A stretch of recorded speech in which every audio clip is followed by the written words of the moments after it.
ছত্রিশের যুবক এক প্রতিবাদী কণ্ঠস্বর। সেবা, শিক্ষা, দুর্নীতিবিরোধী আন্দোলন সবকিছুতেই তার সরব উপস্থিতি। তার নেতৃত্বে কাঠমান্ডুর রাস্তায় লাখো তরুণ। সাম্প্রতিক নেপালে ডিজিটাল স্বাধীনতা আন্দোলনে হয়ে উঠেছেন প্রজন্মের নায়ক সুদান গুরুং।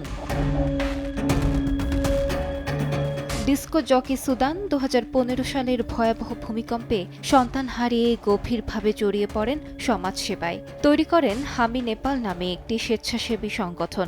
ছাত্র যুবক দ্বারা পরিচালিত এই সংগঠনটি নেপালের প্রান্তিক জনপদে শিক্ষা, সেবা এবং সার্বিক জীবনমান উন্নয়নে নিবিড়ভাবে কাজ করছে। সমাজসেবার পাশাপাশি সরকারি কাজে স্বচ্ছতা এবং জবাবদিহিতার দাবিতেও পথে নেমেছিলেন সুদান। তার নেতৃত্বে দুর্নীতিবিরোধী খোপা ক্যাম্প আন্দোলন দেশজুড়ে ব্যাপক আলোচিত। সার্বিক কার্যক্রমে নেপালের জেনজির কাছে ক্রমেই জনপ্রিয় হয়ে ওঠেন সুদান। ডিজে থেকে সমাজসেবক, আর সমাজসেবক থেকে আন্দোলনের নায়ক, সুদান গুরুং নেপালের তরুণদের মাঝে ঘটিয়েছেন এক নতুন জাগরণ। তিনি এখন জেনজির কাছে প্রজন্মের কণ্ঠস্বর, স্বাধীনতার প্রতীক। তরুণ প্রজন্মের হতাশাকে শক্তি আর শান্তিতে রূপান্তরে নিজেকে উৎসর্গ করেছেন সুদান গুরুং।